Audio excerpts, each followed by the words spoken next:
السلام علیکم ورحمۃ اللہ وبرکاتہ. نحمده ونصلي على رسوله الكريم اما بعد فاعوذ بالله من الشيطان الرجيم. بسم الله الرحمن الرحيم. رب اشرح لي صدري ويسر لي امري واحلل عقدة من لساني يفقهوا قولي. ہماری آج کی گفتگو کا عنوان ہے ریممبرنس آف اللہ، اللہ کی یاد، اللہ کا ذکر. اللہ سبحانہ تعالیٰ نے ہمیں ایک بہت خوبصورت دل دے کر پیدا کیا ہے جس میں احساسات ہیں، محبت ہے اور بہت سے جذبات ہیں. جب انسان اپنے ان جذبات کو اللہ سبحانہ تعالیٰ کے لیے خالص کر لیتا ہے تو اسے ایمان کی حلاوت نصیب ہوتی ہے، اس کو سویٹنس آف ایمان نصیب ہوتی ہے. اس کے لیے ہمیں ذکر کے بہترین طریقے بتائے گئے ہیں. آئیے صحیح مسلم کی ایک حدیث کی روشنی میں ہم اللہ کی یاد کی فضیلت کے بارے میں کچھ باتیں کریں گے. تو سب سے پہلے حدیث سنتے ہیں.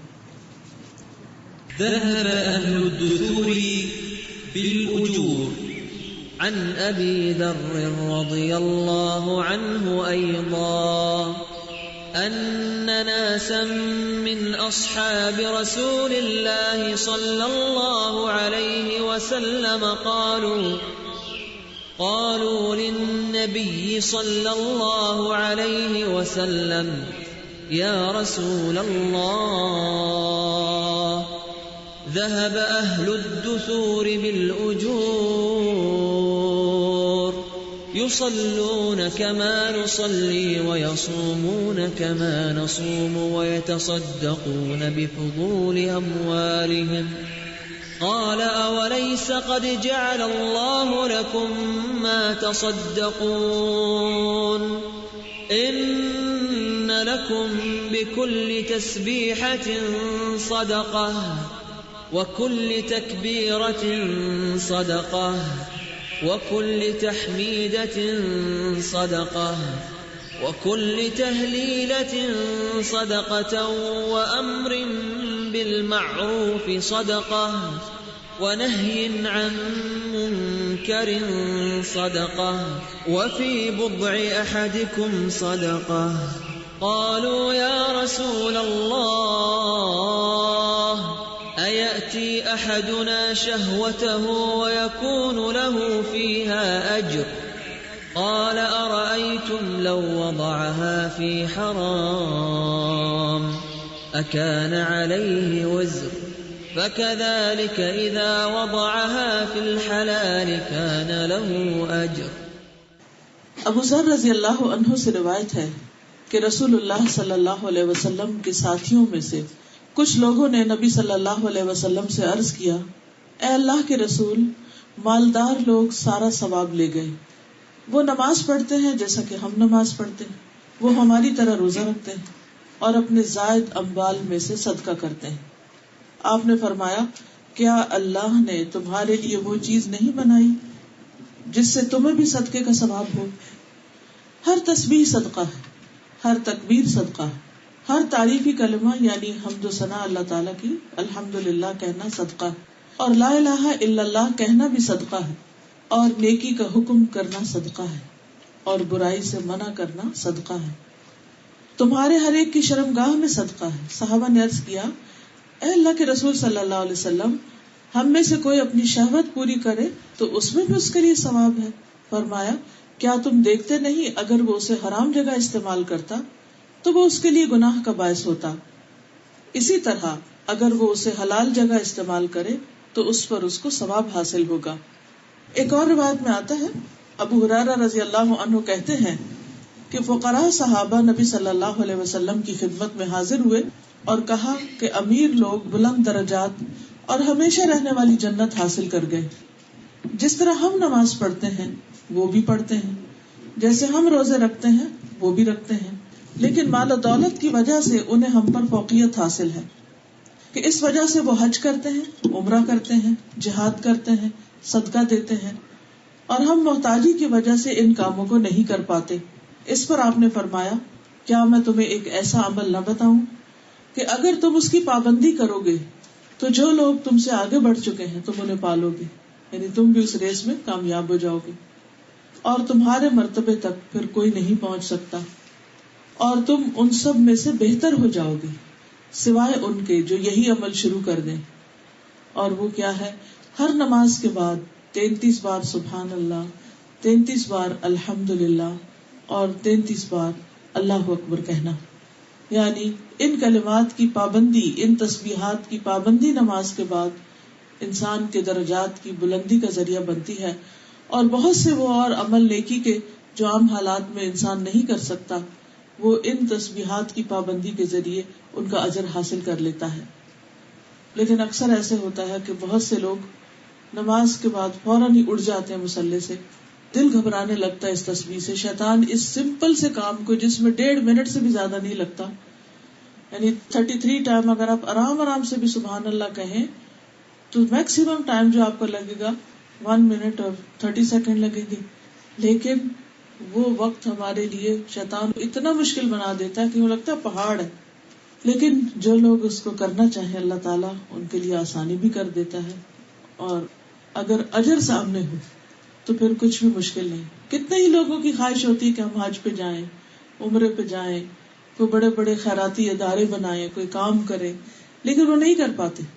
اور جو کرتے بھی ہیں تو وہ جانتے ہیں کہ اس کے پیچھے کتنی بڑی ایفرٹ لگتی ہے. لیکن بعض اوقات چھوٹی چھوٹی نیکیاں جن پر انسان پابندی اختیار کرتا ہے، استقامت اختیار کرتا ہے، ان کا اجر و ثواب کہیں زیادہ ہوتا ہے. کیونکہ اس میں ذکر تو اپنی جگہ ہے، ریممبرنس آف اللہ تو اپنی جگہ ہے، لیکن خصوصی طور پر اس کی جو پابندی ہے کہ مستقل مزاجی کے ساتھ اس کو کرنا، یہ اس کامیابی کی ہے. یہاں جن صحابہ نے آ کے نبی صلی اللہ علیہ وسلم سے عرض کیا، ان کا مقصد کوئی حسد نہیں تھا، کوئی شکایت لگانا نہیں تھا، کوئی کمپلینٹ یا کوئی فرسٹریشن کا اظہار نہیں تھا، بلکہ ان کو شوق تھا کہ اجر میں آگے بڑھ جائیں کسی طرح. کیونکہ تو اللہ کا حکم بھی ہے نا، فاستبقوا الخیرات، نیکیوں میں دوڑ لگاؤ، نیکیوں میں ایک دوسرے سے آگے بڑھو، اور جو آگے بڑھیں گے وہ آگے ہی جانے والے ہیں. والسابقون السابقون اولئک المقربون، کہ آگے جانے والے بس آگے جانے والے ہیں، اور یہی مقرب لوگ ہیں. یعنی ان لوگوں کو اللہ تعالیٰ کا قرب نصیب ہوگا. لیکن عموماً ہم دنیا کے معاملے میں تو مقابلے کرتے ہیں، لیکن آخرت کے معاملے میں ہم بہت سست رہتے ہیں. اچھا ابھی تو بہت وقت ہے، ابھی میرا یہ کام ہے، وہ کام ہے، اور پھر ان نیکیوں کو بھول جاتے ہیں. تو اس لیے بہت ضروری ہے کہ ہمیں ان تمام چیزوں کا علم ہو جس میں انسان عمل کے بعد اللہ کا قرب حاصل کر سکتا ہے. ایک اور آیت میں آتا ہے سابقوا الى مغفرۃ من ربکم وجنۃ عرضها كعرض السماء والارض اعدت للذین آمنوا باللہ ورسلہ ذلک فضل اللہ یؤتیہ من یشاء واللہ ذو الفضل العظیم. اپنے رب کی بخشش اور اس جنت کی طرف ایک دوسرے سے آگے بڑھو. یعنی اللہ تعالیٰ تمہیں بخشش کی طرف بلاتا ہے، جنت کی دعوت دیتا ہے، یعنی دوسرے لفظوں میں نیک کام کرنے کی دعوت دیتا ہے کہ آؤ یہ اچھے اچھے کام کرو تو میں تمہیں معاف کر دوں گا، میں تمہارے درجے بلند کروں گا، تمہیں جنت الفردوس عطا کروں گا. فرمایا وہ جنت جس کی چوڑائی آسمان اور زمین کی چوڑائی کی طرح، اتنا بڑا گھر ہے، وہ ان لوگوں کے لیے تیار کی گئی ہے جو اللہ اور اس کے رسولوں پر ایمان لائے. یہ اللہ کا فضل ہے، وہ اس کو دیتا ہے جسے وہ چاہتا ہے. یعنی ہر ایک کو یہ نصیب نہیں ہوتا، اور اللہ تعالیٰ بہت بڑے فضل والا ہے. اللہ سبحانہ و تعالیٰ بعض پیغمبروں کی صفت بیان کرتے ہوئے یوں ارشاد فرماتے ہیں وَزَكَرِيَّا إِذْ نَادَى رَبَّهُ رَبِّ لَا تَذَرْنِي فَرْدًا وَأَنْتَ خَيْرُ الْوَارِثِينَ فَاسْتَجَبْنَا لَهُ وَوَهَبْنَا لَهُ يَحْيَىٰ وَأَصْلَحْنَا لَهُ زَوْجَهُ إِنَّهُمْ كَانُوا يُسَارِعُونَ فِي الْخَيْرَاتِ وَيَدْعُونَنَا رَغَبًا وَرَهَبًا وَكَانُوا لَنَا خَاشِعِينَ. اور زکریا جب اس نے اپنے رب کو پکارا، اے میرے رب مجھے اکیلا نہ چھوڑ، اور تو سب وارثوں سے بہتر ہے. یعنی سب وارث چلے جائیں گے، ختم ہو جائیں گے، لیکن تیری مملکت اور تیری حکومت اس کو کوئی زوال نہیں، تو ہمیشہ باقی رہے گا. فرمایا تو ہم نے اس کی دعا قبول کر لی اور اسے یحییٰ عطا کیا اور اس کی بیوی کو اس کے لیے درست کر دیا. بے شک وہ نیکیوں میں جلدی کرتے تھے. یعنی ان کی خوبی کیا تھی کہ وہ نیکیوں میں بہت آگے بڑھتے تھے، دیر نہیں لگاتے تھے. انتظار نہیں کرتے تھے، اور ہمیں رغبت اور خوف کے ساتھ پکارتے تھے. یعنی ایک طرف اللہ سبحانہ و تعالیٰ سے ڈرتے تھے اور دوسری طرف امید بھی رکھتے تھے، اور وہ ہمارے لیے عاجزی کرنے والے تھے. یعنی جہاں اللہ کا حکم سامنے آیا وہی جھک گئے، پھر اپنی مرضی نہیں. اب ہم بعض اوقات سوچتے ہیں کہ اچھا یہ تو انبیاء کرام تھے اور یہ نیکیوں میں آگے بڑھنے والے تھے اور یہ تو گزر چکے، آج کے دور میں کون ایسا کر سکتا ہے؟ نہیں، آج کے دور میں بھی ہو سکتا ہے، کیونکہ نبی صلی اللہ علیہ وسلم نے فرمایا میری امت کے ہر دور میں سابقون ہوں گے، ہر دور میں. تو آج کا دور خواہ کتنی ہی خرابیوں کا اور برائیوں اور فساد کا، لیکن آج بھی ایسے لوگ موجود ہیں کہ جو نیکی کے کاموں میں سستی نہیں کرتے، وہ دوڑ دوڑ کر بھاگ کر آگے جاتے ہیں اور اپنے رب کو راضی کرتے ہیں. نماز کا معاملہ ہو یا قرآن پڑھنے کا معاملہ ہو یا دین کی باتیں سیکھنے کا معاملہ ہو یا کسی غریب کی مدد کا معاملہ ہو یا ذکر اذکار کا معاملہ ہو، وہ فوراً اللہ سبحانہ وتعالیٰ کی طرف بڑھتے ہیں. اور یہاں خاص طور پر نیکیوں میں آگے بڑھنے کے لیے صدقے کا حکم دیا گیا. صدقے سے عام طور پر ہم کیا سمجھتے ہیں؟ مال خرچ کرنا، کسی کو کھانا کھلانا یا کسی کو کپڑا دینا. لیکن صدقہ صرف کھانا کپڑا نہیں ہوتا، بلکہ اور نیکی کے کاموں کو بھی صدقہ کہا جاتا ہے. اب یہاں اس حدیث میں کیا فرمایا؟ ان بکل تسبیحۃ صدقہ، یعنی جب آپ کہیں گے سبحان اللہ تو یہ بھی صدقہ ہے، اور جب آپ اللہ اکبر کہیں گے تو صدقہ ہے، جب آپ الحمدللہ کہیں گے تو یہ بھی صدقہ ہے، جب آپ لا الہ الا اللہ کہیں گے تو یہ بھی صدقہ ہے. وَأَمْرٌ بِالْمَعْرُوفِ وَنَهْيٌ عَنِ الْمُنْكَرِ صدقہ، نیکی کا حکم دینا اور برائی سے روکنا، یعنی کسی کو اچھی بات بتانا اور کوئی غلط کر رہا تو اس کو روکنا کہ بھئی یہ نہ کرو، یہ تمہارے لیے نقصان دہ ہے، یہ بھی صدقہ ہے. تو نبی صلی اللہ علیہ وسلم نے فقراء مسلمانوں کو حکم دیا کہ جن اوقات میں مالدار لوگ مال کمانے میں اور مال خرچ کرنے میں لگے رہتے ہیں، ان اوقات میں تم اللہ کا ذکر کثرت سے کرو. کیونکہ آپ نے دیکھا ہوگا کہ بہت سے لوگ جو دنیا کمانے میں لگے ہوتے ہیں، خواہ وہ بعد میں صدقہ کریں، لیکن ان کو نہ ڈھنگ سے نماز پڑھنے کی ہمت ہوتی اور نہ ہی نماز کے بعد بیٹھ کے تفصیل سے ذکر کرنے کی، کیونکہ ان کو ہر وقت ہری ہوتی، جلدی ہوتی. تو یہاں پر نبی صلی اللہ علیہ وسلم نے ایسے لوگوں کو وہ کام سکھایا جو ان کے کرنے کا تھا یا وہ آسانی سے کر سکتے تھے. پھر آپ یہ بھی دیکھیں کہ سارا دن کرنے کی بات نہیں کی گئی، بلکہ ہر نماز کے بعد ان اذکار کی پابندی کی بات کی گئی، اور اتنا کرنا تو سب کے لیے آسان ہے. پھر اسی طرح آپ دیکھیں کہ جہاں تک صدقہ کا تعلق ہے تو اس کے اور بھی بہت سے طریقے ہیں جو اس حدیث میں بھی بیان ہوئے اور دیگر احادیث سے بھی ہمیں پتہ چلتے ہیں. ابو ذر کہتے ہیں نبی صلی اللہ علیہ وسلم نے فرمایا تم میں سے ہر ایک کے اس پر صبح کے وقت صدقہ لازم ہے. یعنی جب صبح اٹھتے ہیں تو ہم سب کے اوپر صدقہ لازم ہو چکا ہوتا ہے اور ہم سب کو کرنا چاہیے. میں نے کہا اللہ کے رسول صلی اللہ علیہ وسلم میں کیسے صدقہ کروں جبکہ میرے پاس تو کوئی مال ہی نہیں ہے؟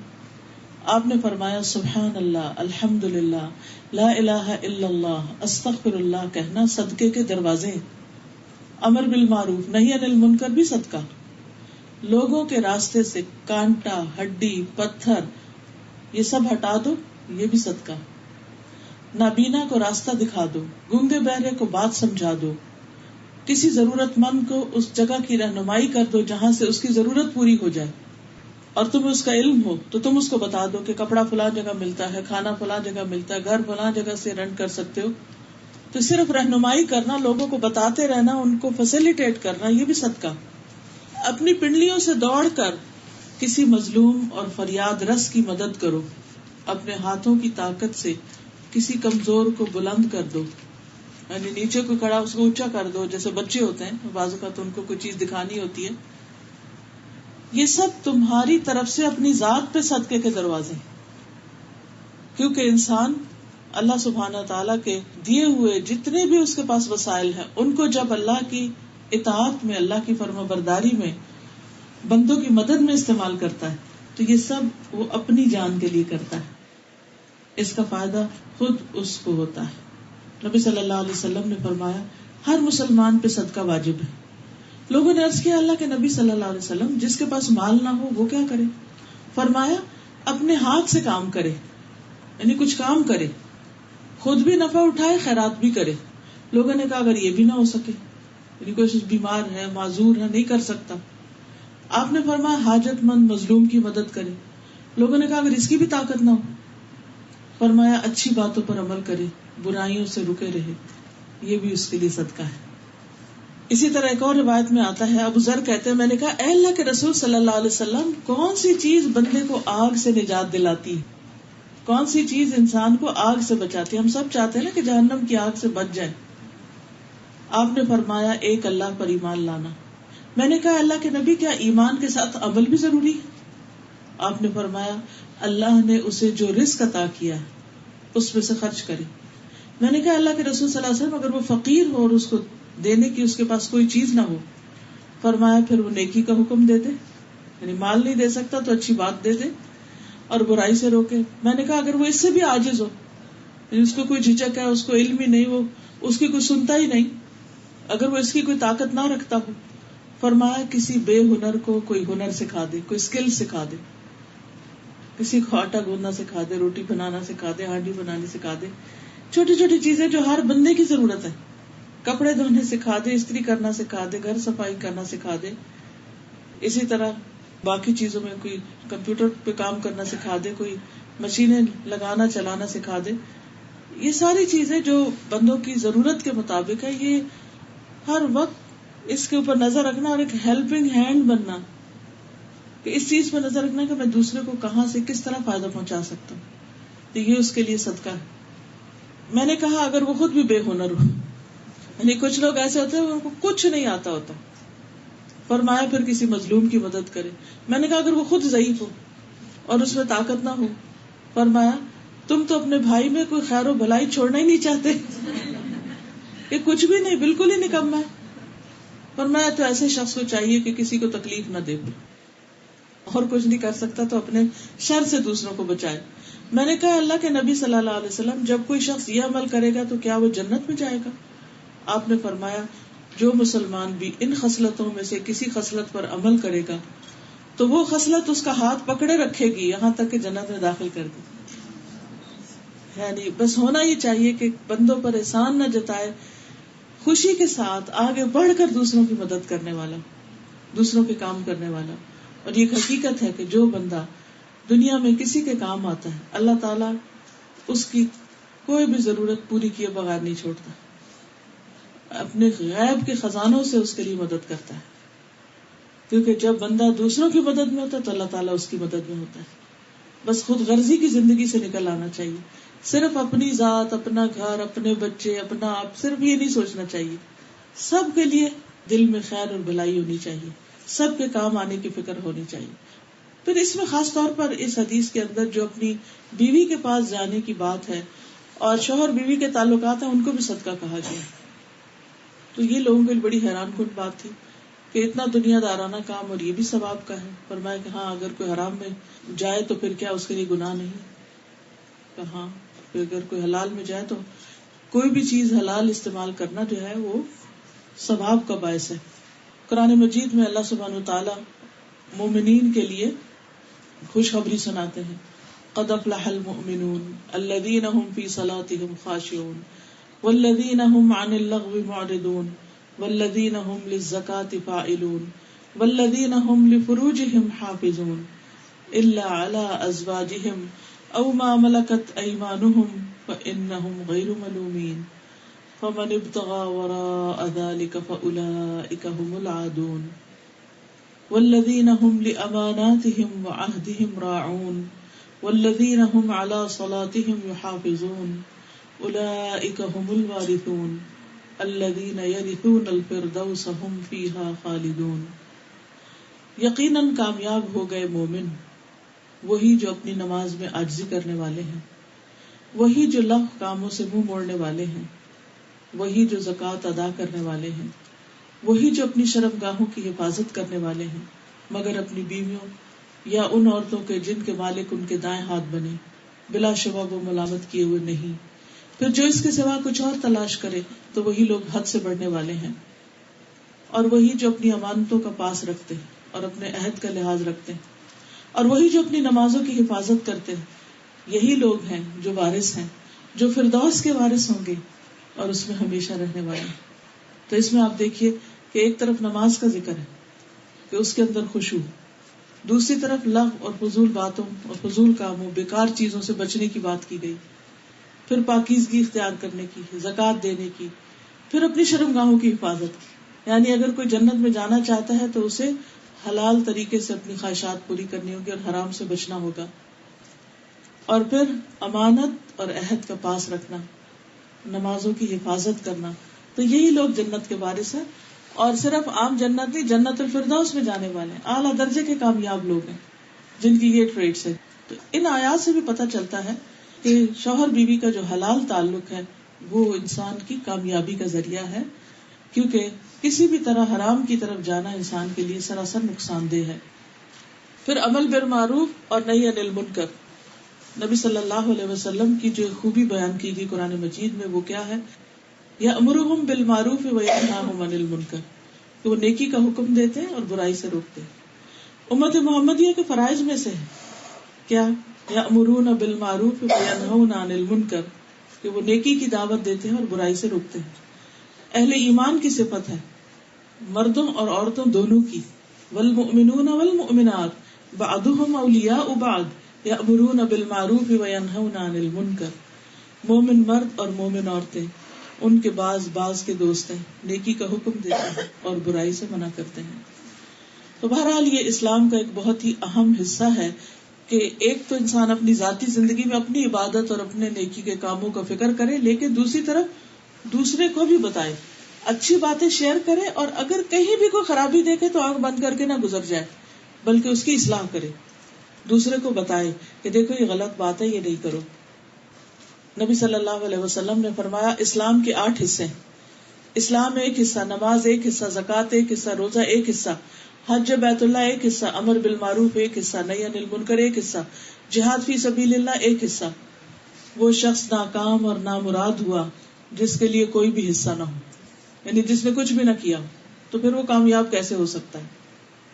اور ویسے بھی آپ دیکھیں کہ منکر سے روکنا جو ہے یہ ایمان کا حصہ ہے، ایمان میں سے ہے. اگر کوئی شخص ہاتھ سے روک سکتا ہو کسی کو، مطلب کوئی کسی پہ ظلم ڈال رہا ہے تو اس کو پکڑے، اسے روکے. اگر وہ اس کو نہیں روک سکتا تو کیا کرے؟ زبان سے روکے. زبان سے نہیں روک سکتا تو اسے برا جانے، دوسرے کسی کو بتایا کہ وہ ظلم کو روکے. لیکن اگر کوئی شخص اس میں سے کسی بھی چیز کا خیال نہیں کرتا تو یہ اس کے لیے ایمان کی کمزوری، بلکہ ایمان کے بعض جگہوں پر تو آیا کہ اس میں تو پھر ذرے برابر بھی ایمان نہیں جو برائی کو برا نہ جانے. پھر آپ دیکھیے کہ امر بالمعروف اور نہی عن المنکر کبھی فرض عین ہوتا ہے جب طاقت ہو کسی کے پاس، کبھی فرض کفایہ ہوتا ہے کہ کچھ اور لوگ کر رہے ہیں اور وہ ان کو سپورٹ کر رہا ہے، پسند کرتا ہے. لیکن اس کی کچھ شرائط ہیں. سب سے پہلی بات یہ کہ خود پتہ ہو کہ کیا معروف ہے اور کیا منکر ہے. ایسا نہ ہو آپ لوگوں کو کسی برے کام کی دعوت دینے لگ جائیں، کسی بدعت کی طرف بلانے لگ جائیں، یا کسی شک والی چیز کی طرف بلانے لگے. تو سب سے پہلا کام کیا؟ علم حاصل کرنا. تو عزیز بہنوں، آپ خوش قسمت ہیں کہ جن کو اللہ نے توفیق دی ہے کہ وہ اپنی زندگی کے باقی سارے کام کاج میں سے تھوڑا سا وقت نکال کے قرآن کی تعلیم حاصل کر رہے ہیں، دین سیکھ رہے ہیں. تو اللہ تعالیٰ آپ لوگوں کو یہ مبارک کرے اور اس میں اور خیر و برکت ڈالے اور اس میں آگے بڑھائے. کیونکہ جب علم آتا ہے تو ہی عمل کے دروازے کھلتے ہیں. اگر یہ پتہ ہی نہ ہو کہ کرنا کیا، کدھر جانا ہے، تو آپ کہاں جائیں گے؟ اس دروازے میں ایسے ہی ادھر ادھر اندھیرے میں ہاتھ پاؤں مارتے رہیں گے. تو امر بالمعروف کا بلند مرتبہ اور اجر بھی انسان اسی وقت حاصل کر سکتا ہے جب وہ جانے، علم حاصل کرے کہ معروف کیا ہے اور منکر کیا ہے. پھر اسی طرح آپ دیکھیے کہ جس چیز کا حکم دیا جا رہا ہے اس کے بارے میں یقینی علم حاصل کر کے اس کو میک شور کرے کہ ہاں یہ بالکل ٹھیک بات بتا رہا ہوں. بعض اوقات آپ کے ذہن میں کچھ باتیں ہوتی ہیں، یادداشت میں ہوتی ہیں، کبھی انسان کو کچھ یاد ہوتا ہے، کبھی نہیں یاد ہوتا، تو وہ آدھی کچھ بات کو آدھی کچھ ادھر سے ادھر ملا لی، تو یہ بھی طریقہ ٹھیک نہیں. اس کے لیے بہتر کیا ہے کہ انسان لکھی ہوئی چیز اپنے پاس رکھے، دوسرے کو خود پڑھ کے سنا دے یا پڑھنے کے لیے دے دے، اس کو کسی بھی طرح بتا دے، تو اس سے بھی یہ فریضہ ادا ہو جائے گا. عبداللہ ابن عمرو ابن العاص کہتے ہیں کہ مجھ سے رسول اللہ صلی اللہ علیہ وسلم نے فرمایا، عبداللہ کیا یہ خبر صحیح ہے کہ تم دن میں روزہ رکھتے ہو، ساری رات نماز پڑھتے ہو؟ میں نے عرض کیا صحیح ہے یا رسول اللہ. آپ نے فرمایا ایسا نہ کرو، روزہ بھی رکھو اور روزے کے بغیر بھی رہو، نماز بھی پڑھو اور سویا بھی کرو، کیونکہ تمہارے جسم کا بھی تم پر حق ہے، آنکھوں کا بھی حق ہے، بیوی کا بھی حق ہے، اور تم سے ملاقات کرنے والوں کا بھی تم پر حق ہے. تو اس لیے اپنے آپ کو صرف ایک ہی نیکی میں نہ تھکاتے رہو، بلکہ آرام کرو تاکہ دوسرے کام بھی کر سکو. تو یہ بھی ایک امر بالمعروف اور نہیں یعنی کہ نہی عن المنکر کا ایک طریقہ ہے، کیونکہ نہی عن المنکر اس میں کیا ہے کہ دوسروں کے حقوق نہ دینا. تو امر بالمعروف کیا ہے کہ اس حد تک نیکی کرنا کہ جس سے باقی نیکیاں ختم نہ ہو جائیں، اعتدال کی راہ اختیار کرنا. پھر اسی طرح برائی سے روکنے کی بھی کچھ شرائط ہیں. سب سے پہلی بات یہ کہ آپ کو شرعی دلیل سے معلوم ہو کہ برائی ہے. یہ نہ ہو کہ نہیں ہمارے ماں باپ اس کو بہت برا سمجھتے ہیں، یا میرا دل کہتا ہے کہ یہ تو برائی ہے. نہیں، آپ کا دل یا ماں باپ کا کہنا جو ہے نا وہ کام نہیں آئے گا جب تک کہ قرآن و سنت کی دلیل نہ ہو اس کو برا کہنے پہ. کیونکہ بعض اوقات ہم بلا وجہ دوسروں پہ تنقید شروع کر دیتے ہیں بغیر علم کے. ہم کسی کو کوئی کام کرتے ہوئے دیکھتے ہیں تو ہم کہتے ہیں وہ یہ تو بڑا غلط کر رہا ہے، حالانکہ وہ صحیح ہوتا ہے اور آپ غلط ہوتے ہیں. لا علمی کی وجہ سے آپ اس کو صحیح کو غلط قرار دے رہے ہوتے ہیں. تو اس لیے جب بھی آپ کسی کو برائی سے روکنا چاہیں تو ضروری ہے کہ آپ پہلے خود معلوم کر لیں کہ واقعی یہ منکر ہے. لیکن اس کے لیے اس کا جو سورس ہے وہ آپ کا ذوق اور شوق اور عادت اور خیال اور عقل یہ نہ ہو. کیونکہ آپ کی سوچ سے کہ یہ گناہ ہو سکتا ہے وہ چیز گناہ نہیں بنتی جب تک کہ اللہ تعالیٰ اس کو یا اس کے رسول صلی اللہ علیہ وسلم اس کو گناہ نہ بتائیں. ابن مسعود نے ابی ابن کعب سے قرآن کی آیت کے بارے میں پوچھا جبکہ اللہ کے نبی صلی اللہ علیہ وسلم جمعہ کا خطبہ دے رہے تھے. تو ابی ابن کعب نے جواب نہیں دیا. جب نماز مکمل ہو گئی تو ابی ابن کعب نے ابن مسعود سے کہا کہ تمہارا جمعہ نہیں ہوا. ابن مسعود نے نبی صلی اللہ علیہ وسلم سے پوچھا تو آپ نے کہا کہ اس نے سچ کہا. کیا وجہ تھی؟ کیونکہ وہ خطبے میں بول رہے تھے. پھر اسی طرح باقی چیزیں بھی، کسی کو ڈانٹ ڈپٹ کرنے سے پہلے، کسی کو سرزنش کرنے سے پہلے، کسی کے بارے میں دل میں برا خیال لانے سے پہلے یہ سوچ لیں، پتہ کر لیں، اس سے پوچھ لیں بھائی تم یہ کیوں کر رہے ہو. کیونکہ بعض اوقات ہم ایک طرف سے ایک چیز دیکھتے ہیں نا تو ہمیں نہیں پتا ہوتا کہ وہ دوسرا کیوں وہ کام کر رہا ہے. مثلا اگر آپ دیکھیں کہ کوئی شخص چھت پہ کھڑا ہے اور وہ دیوار کی طرف جا رہا ہے ایج کی طرف جا رہا ہے، تو آپ کے ذہن میں شیطان خیال ڈالے کہ دیکھو یہ تو خودکشی کرنے جا رہا ہے، اور آپ شور مچا دیں وہ خودکشی کرنے جا رہا ہے، حالانکہ وہ ویسے ہی نیچے سین دیکھنے جا رہا تھا. اسی طرح بعض اوقات ہم اپنے وہم و گمان سے کام لے لیتے ہیں. خود ہی سیلف میڈ سٹوریاں ہوتی ہیں ہماری کسی چیز کو اچھا ہے برا کہنے کی. تو اس سے پہلے کہ ہم کسی کو کچھ کہیں پہلے پوچھو بھی کیوں کر رہے ہو. مثلا کوئی رات کو جاگ رہا ہے تو ہم یہ کہ ہاں اس سے تو کوئی ضروری کوئی ایسا غلط کام کرنا ہے، پہلے پوچھے کہ کیوں جاگ رہا ہے. ہو سکتا ہے اسے کوئی تکلیف ہو، بیماری ہو، یا اس نے کہیں جانا ہو تو اس وجہ سے جاگ رہا ہو. ابو ذر کہتے ہیں ایک دفعہ میں نے ایک شخص کو گالی دی تو اس نے نبی صلی اللہ علیہ وسلم سے میری شکایت کر دی. نبی صلی اللہ علیہ وسلم نے مجھ سے پوچھا کیا تم نے اسے ماں کی یاد دلائی تھی؟ میں نے کہا جی ہاں. پھر آپ نے فرمایا تمہارے غلام بھی تمہارے بھائی ہیں، اگرچہ اللہ تعالیٰ نے انہیں تمہاری ماتحتی میں رکھا ہے، اس لیے جس کا کوئی بھائی اس کے قبضے میں ہو، جس کا بھی کوئی بھائی اپنے بھائی کے قبضے میں ہو، اسے چاہیے کہ اسے وہی کھلائے جو وہ خود کھاتا ہے، وہی پہنائے جو خود پہنتا ہے، اور ان پر ان کی طاقت سے زیادہ بوجھ نہ ڈالے، لیکن اگر بوجھ ڈالے تو خود بھی اس کی مدد کرے. تو اس میں آپ دیکھیے کہ نبی صلی اللہ علیہ وسلم نے جس کی شکایت آئی تھی پہلے اسے کنفرم کیا کہ واقعی ایسے ہوا تھا، تمہاری کمپلینٹ آئی ہے، اور جب وہ ثابت ہو گئی بات تو پھر ایکشن لیا، پھر سمجھایا. یہ نہیں کہ آپ ون سائیڈڈ اسٹوری سن کے اور آپ اس شخص کو برا بھلا کہنا شروع کر دیں. اکثر یہی ہوتا ہے نا، خاندان میں بیٹھے ہوتے ہیں، ایک شخص کو دوسرے سے کوئی کمپلینٹ ہوتی ہے، وہ کہتا ہے اس نے میرے ساتھ بڑی زیادتی کی اور بہت ساری اسٹوری سنا کے آپ کی ہمدردی لے لیتا ہے، حالانکہ آپ کو نہیں پتا کہ حقیقت کیا ہے. تو اگر آپ نے واقعی کوئی ایکشن لینا تو اس سے پہلے آپ کو دوسری طرف کے بھی حالات معلوم کرنے ہوں گے. ادروائز جو سامنے والا ہے اسی کو سمجھانے پر اکتفا کر لینا چاہیے. پھر اسی طرح جب برائی سے منع کرنا ہو تو حالات کا بھی جائزہ لیں. یہ نہ ہو کہ وہ برائی پہلے سے بھی بڑی ہو جائے، کیونکہ جب آپ کوئی گندگی اٹھانے لگتے تو اس طرح اٹھاتے ہیں کہ وہ پھیلے نہ، ادھر ادھر نہ گرتی جائے. تو اس میں 4 چیزیں ہیں. نمبر 1 وہ برائی مکمل طور پہ مٹ جائے. نمبر 2 پہلے سے کم ہو جائے. لیکن اگر اس کے نتیجے میں ایک برابر کی اور برائی پیدا ہو جائے یا اس سے بڑی برائی پیدا ہو جائے تو ان 4 صورتوں میں سے اگر صرف پہلی 2 صورتیں ہوں تو برائی سے روکنا چاہیے. اگر آخری 2 ہوں تو پھر چپ کر جائیں. آخری 2 کون سی؟ جو برائی ہو رہی ہے آپ روک رہے ہیں اس سے، اور اس سے بڑی برائی پیدا ہوگی. یا پھر اس جیسی برائی پیدا ہو، پھر چپ کر جانا چاہیے، کیونکہ برائی کو ہٹانے کا مقصد کیا ہے کہ وہ صفائی ہو جائے. تو جس چیز کو صاف کرنے سے اور بڑا داغ بن جائے پھر اس کو ادھر ہی رہنے دیں. کئی لوگ ایسے ہوتا ہے نا، کارپیٹ پہ تھوڑا سا تیل گر گیا، کبھی چیٹا پڑ گیا، سالن گر گیا تھوڑا، ایک طریقہ یہ ہوتا ہے کہ جہاں ہے بس ادھر سے ہی جذب کر کے اٹھا لیں.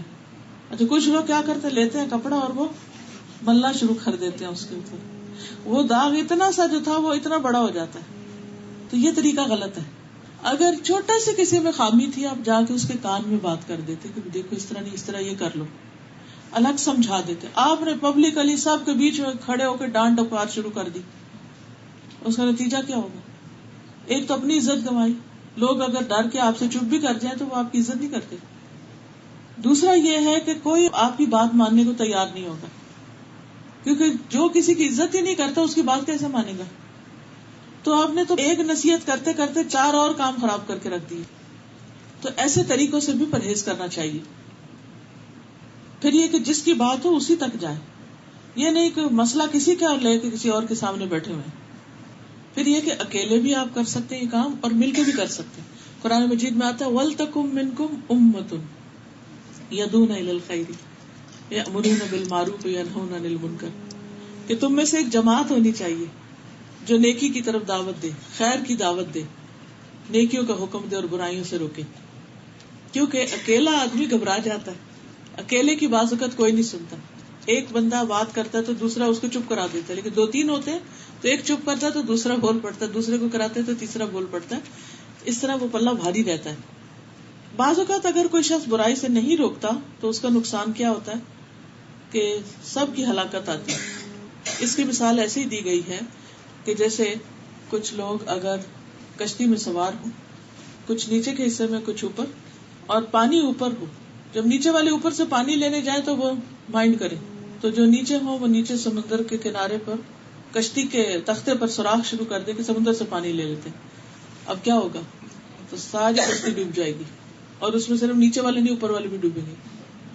اس لیے بہت ضروری ہے کہ ہم برائیوں کو روکتے رہیں. وہ بعض اوقات ہوتا ہے نا، کسی کپڑے میں ایک چھوٹا سا ہول ہوتا ہے، تو اگر آپ اس کو وہیں سی دیں تو کیا ہوتا ہے، کپڑا سارا بچ جاتا ہے. اگر اس کو نہ سیے تو بعض اوقات بچے ہاتھ ڈال کے کہیں دیتے ہیں، کسی اور چیز سے اٹک جاتا ہے، وہ کپڑا دور تک پھٹ جاتا ہے، پھر وہ پہننے کے قابل ہی نہیں رہتا.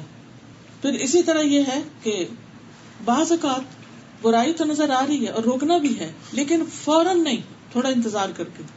ایک دیہاتی آیا، وہ مسجد میں پیشاب کرنے لگا، تو نبی صلی اللہ علیہ وسلم نے کیا کیا، صحابہ اس کے پیچھے دوڑے، تو آپ نے ان کو روک دیا کہ نہیں رکو. جب وہ کر چکا تھا آپ نے اس کو بلایا، پھر فرمایا کہ دیکھو مسجد ہے نا اللہ کی عبادت کے لیے ہوتی ہے، پیشاب کرنے کے لیے نہیں. تو پانی منگوایا اور اس کے سامنے اس کو بہا کے دھو دیا. اس کو سمجھ آ گئی بات، لیکن جس وقت وہ پیشاب کر رہا تھا اس وقت نہیں روکا، کیونکہ وہ کنٹرول تو نہیں کر سکتا تھا. وہ جو ہو رہا تھا وہ تو ہونا ہی تھا، وہ رک تو نہیں سکتا تھا، بلکہ اور خرابی پھیلتی. تو اسی طرح بعض اوقات ایک شخص اپنے پورے دھند میں، جذبے میں، غلط رستے پہ بھاگ رہا ہے، آپ اسے کہیں کہ جگہ جگہ نکل آؤ اور ادھر نیکی کے رستے پہ بھاگنے لگو، ایسا نہیں ہو سکتا. اس کے لیے اس کو وقت دیں، انتظار کریں، صبر سے کام لیں، اور ایک دن وہ انشاءاللہ ریورس گیئر لگا کے پیچھے آ کے پھر دوسرے صحیح رستے کو لے لے گا اور تیزی سے دوڑے گا. پھر اسی طرح اگر آپ کو کسی کے شر سے ڈر ہے کہ آپ نے اسے کچھ کہہ دیا تو وہ تو آپ کی جان کا دشمن بن جائے گا. بعض لوگ خاندانوں میں ایسے ہوتے ہیں نا کہ ہوتے ظالم ہیں، اور اگر آپ ان کو روکیں تو آپ کے بس کی بات نہیں، کیونکہ آپ کنٹرول نہیں کر سکتے ان کو. وہ پلٹ کے آپ پہ ایسا وار کریں گے کہ جس سے آپ کی جان خطرے میں پڑ جائے. تو اس سے بھی انسان کو احتیاط برتنی چاہیے. پھر اسی طرح یہ ہے کہ سمجھانے کے بعد خاموشی اختیار کرنی چاہیے. اچھا کچھ لوگ کیا کرتے ہیں، ایک دفعہ سمجھاتے ہیں، نئی باز ہے، پھر پیچھے پڑ جاتے ہیں، پھر پیچھے. ٹھیک ہے سمجھائیں ضرور اچھے طریقے سے، ایک کے بجائے دوسرا طریقہ اختیار کریں، لیکن یہ نہیں کہ پھر آپ سر پہ سوار کر لیں اس کو. کچھ روز پہلے خاتون میرے پاس آئی تو کہنے لگی کہ میرے شوہر بہت اچھے ہیں، یہ بھی دیتے ہیں مجھے، یہ بھی کرتے ہیں، یہ بھی کرتے ہیں، ہر چیز کرتے ہیں، اور بچوں کو بھی، مجھے بھی قرآن پڑھنے سے نہیں روکتے، ساری سہولتیں، ہر چیزیں، لیکن وہ خود قرآن نہیں پڑھتے اور مجھے بڑی تکلیف ہوتی ہے. اور وہ وہاں رونا بھی شروع ہو گئی، اور پھر بار بار یہ کہیں وہ قرآن نہیں پڑھتے، وہ قرآن نہیں پڑھتے. میں نے کہا شکر نہیں کرتی ہیں آپ کہ آپ کو نہیں کچھ کہتے، اس پر شکر ادا کریں. آپ نے اپنی زندگی کو میزریبل بنایا ہوا صرف اس لیے. میں نے کہا ہو سکتا ہے وہ دفتر میں جا کے پڑھتے ہوں، ہو سکتا ہے وہ راستے میں پڑھتے ہو سکتا ہے وہ مسجد میں پڑھ کے آ جاتے ہوں. تو بعض اوقات ہم خواتین کی عادت کیا ہوتی ہے کہ بس کوئی ایک بات پکڑ لیتے اور ساری نعمتوں کو ہم غرق کر دیتے, اسی پہ رونا دھونا مچائے رکھتے. مثلا ایک بچہ بگڑا ہوا ہے, اس کے پیچھے اتنا رونا دھونا کریں گے کہ جو نیک بچے ہیں ان کی طرف توجہ ہی نہیں ہوگی. ایک فوت ہو گیا, اسی کے پیچھے زندگی کی نعمتیں حرام کر لیں گے. جو زندہ ہے ان کی تربیت نہیں کریں گے. جو چیز ہاتھ سے چلی گئی اس پہ ہی رونا دھونا جاری ہے, اور جو چیزیں ہاتھ میں ان کو استعمال ہی نہیں کر رہے, تو کس قدر ناسمجھی کی بات ہے. تو اس لیے جب کوئی برا کر رہا ہو آپ ایک دفعہ سمجھائیں اور دیکھیں کہ وہ بدتمیزی پہ اتر آیا تو چھوڑ دیں. یہ نہیں کہ آپ اس کے بال پکڑ لیں اور آپ اس کو لگانا شروع کر دیں کہ آپ کا کام کیا ہے, انما انت مذکر لست علیہم بمسیطر الا من تولی وکفر. سلیمان کہتے ہیں کہ 2 آدمیوں نے نبی صلی اللہ علیہ وسلم کی موجودگی میں جھگڑا کیا, بیٹھے ہوئے تھے تو دونوں لڑنے لگ گئے. ہم بھی آپ کی خدمت میں تھے. ایک شخص دوسرے کو غصے کی حالت میں گالی دے رہا تھا اور اس کا چہرہ سرخ تھا. آپ نے فرمایا میں ایک ایسا کلمہ جانتا ہوں, اگر یہ شخص اسے کہہ دے تو اس کا غصہ دور ہو جائے گا. اگر یہ اعوذ باللہ من الشیطان الرجیم پڑھ دے تو غصہ دور ہو جائے گا. صحابہ نے اسے کہا کیا سنتے نہیں کہ نبی صلی اللہ علیہ وسلم کیا فرما رہے ہیں, پڑھو اعوذ باللہ. کہنے لگا کیا میں دیوانہ ہوں, یعنی میں نہیں پڑھوں گا. غصے میں تھا نا. تو اس کے بعد سب خاموش ہو گئے. صحابہ نے بھی کچھ نہیں کہا, نبی صلی اللہ علیہ وسلم نے بھی کچھ نہیں کہا, چھوڑ دیا. ٹھیک ہے, کر لو جو کرنا کرو. ایک شخص کو دیکھا آپ نے کہ وہ بخار میں ہے, تو آپ نے فرمایا لا باس طہور انشاءاللہ, کوئی بات نہیں, یہ پاکی کا ذریعہ ہوگا. کہنے لگا نہیں یہ تو بوڑھے کے اوپر آ گیا بخار جو اسے قبر میں لے کے ہی اترے گا. آپ نے فرمایا اچھا پھر ایسا تو ایسا ہی ہوگا, اور وہ شخص اسی بخار میں مر گیا. تو بعض اوقات ہم اپنی زبان سے منفی باتیں نکالتے ہیں, نہیں تمہیں کیا پتا, یہ تو ویسا ہی ہوگا, اور وہ ویسے ہی ہو جاتا ہے. کبھی بھی زبان سے منفی بات نہ نکالیں, اور اگر کوئی بھول کے نکل جائے تو پھر کثرت سے توبہ کرے, صدقہ کریں, نیک کام کریں, دوسروں کی بھلائی کے کام کریں تاکہ وہ اس کے داغ مٹ جائیں. کبھی کوئی ہمیں نصیحت کر رہا ہو, کہتے ہاں میں تو یہ تو کرتی ہوں. اچھا کوئی کہے کہ اچھا ایسا نہیں, کوئی مشورہ دے, کہہ رہا ہے اس کا کوئی فائدہ نہیں. حالانکہ بعض اوقات وہی چیز جس کو ہم حقیقت سمجھ رہے تھے وہی فائدہ دیتی ہے. تو ہمیں دوسروں کی رائے کو, دوسروں کی بات کو, دوسروں کی جو کوئی مشورہ ہوتا ہے اس کو توجہ سے سننا چاہیے, غور سے سننا چاہیے, صبر سے سننا چاہیے, اس کو انالائز کرنا چاہیے. صرف اپنے پرسپشن وہم و گمان کی بنیاد پر دوسرے کو فوراً شن کرا کے, چپ کرا کے, ریجیکٹ کر کے برا بھلا نہیں کہنا چاہیے. پہلے معاملے کو اچھی طرح سمجھے. اگر آپ نے امر بالمعروف کرنا ہے یا نہیں, انل منکر کرنا ہے, تو لوگوں کے نام نہ رکھیں. بعض لوگوں کا کیا طریقہ ہوتا ہے کہ کسی کو کوئی برائی کرتے دیکھا تو اس کے نام رکھ لیتے ہیں, برے برے نام رکھ لیتے ہیں, یا اس کو بلیم کرنے لگتے کچھ ناموں سے. تو بئس الاسم الفسوق بعد الایمان, ایمان لانے کے بعد فسق میں نام پیدا کرنا بہت ہی برا ہے. تو بہرحال اس حدیث سے ہمیں یہ پتہ چلتا ہے کہ صحابہ کے اندر نیکی کے کاموں کا بڑا شوق تھا, اور وہ ایک دوسرے پہ نظر رکھتے تھے کہ کون اچھا کرے تو میں اس سے زیادہ کروں. اچھا ہم اس کے الٹ کرتے ہیں, کون غلط کر رہا ہے کہ میں بھی کر لوں, کیونکہ میں یہ کہہ سکوں سارے ہی کرتے تھے تو میں بھی کر رہا ہوں. یہ فرق ہے صحابہ میں اور ہم میں. دوسری بات یہ ہے کہ نبی صلی اللہ علیہ وسلم کسی کا دل نہیں توڑتے تھے کہ نہیں یہ نہیں ہو سکتا, اب تمہارے پاس مال نہیں تو تم کرو گے کیا, اور ٹھیک ہے تم بھی مال کماؤ اور پھر صدقہ کرنا. نبی صلی اللہ علیہ وسلم لوگوں کو مختلف آپشنز دیتے تھے, کیونکہ ہر شخص ہر کام نہیں کر سکتا. ایک آپشن دی, اس نے کہا یہ نہیں ہو سکتا, دوسری دی, تیسری دی. پھر اسی طرح بعض نیکیاں مال سے کمائی جاتی ہیں, بعض نیکیاں بدن سے کمائی جاتی ہیں. اگر مال نہیں ہے تو بدن سے نیکیاں کرو, زبان سے نیکی کرو, ذکر کر کے, ہاتھ سے نیکی کرو, عقل سے کرو, لیکن نیکی میں نہیں پیچھے رہو. ہم کیا کرتے ہیں, ایک چیز اگر نہیں ہمارے پاس تو اسی کا وچار کرتے رہتے ہیں. اگر میرے پاس ہوتا تو میں بھی یہ کرتا, میرے پاس اتنا علم ہوتا تو پھر دیکھیں میں کیا کرتا, میرے پاس یہ مال ہوتا تو میں ایسا رہ سکتا. اور کئی دفعہ اللہ تعالیٰ وہ دے بھی دیتا ہے اور پھر بھی ہماری عادتیں نہیں بدلتی. پھر آپ دیکھیے کہ صحابہ کسی سے حسد نہیں کرتے تھے, بلکہ جو اچھا کر رہا ہوتا تھا اس کے عمل کو کاپی کرنے کی کوشش کرتے کہ وہ اچھا کرے, یہ نہیں کہ اچھا وہ نہ ہی کرے. پھر یہ کہ نبی صلی اللہ علیہ وسلم نے فقراء کے لیے کئی دروازے کھولے.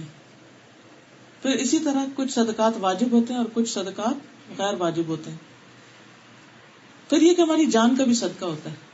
ایک اور حدیث سے ہمیں پتہ چلتا ہے کہ ہر جوڑ پہ صدقہ واجب ہے, اور اگر کوئی نہ کر سکے یہ سبحان اللہ, الحمدللہ, یہ ساری تسبیحات وغیرہ, تو پھر 2 نفل اشراق کے وہ سارے بدن کا صدقہ ہو جائے گا، ان سب کو کافی ہو جائے گا. اس سے ایک اور بات یہ بھی پتہ چلتی کہ صحابہ کرام کو جب کسی بات کی سمجھ نہیں آتی تھی وہ آگے پوچھتے تھے. اچھا ہمیں کیا ہوتا ہے کوئی بات نہیں پتا تو کنفیوژن میں ہی زندگی بسر کرتے رہتے ہیں، کسی سے پوچھتے ہی نہیں ہے، اور غلط کر کے اپنے اچھے اعمال کے بجائے برے اعمال نامے کو بڑھا لیتے ہیں. تو شک میں نہیں رہنا چاہیے کبھی، جس بات کا نہ پتا ہو کسی علم والے سے پوچھ لینا چاہیے، خود ریسرچ کر لینی چاہیے، دوسروں سے پوچھ لینا چاہیے. ایک اور بات یہ پتہ چلتی کہ نبی صلی اللہ علیہ وسلم مثالوں سے بات سمجھاتے تھے، جیسے کشتی کی مثال ہے، جیسے اور مثالیں آپ نے دی ہیں. تو اللہ تعالیٰ سے دعا ہے کہ وہ ہمیں عمل کی توفیق عطا فرمائے. وآخر دعوانا ان الحمد للہ رب العالمین. سبحانک اللہم وبحمدک اشہد ان لا الہ الا انت استغفرک واتوب الیک.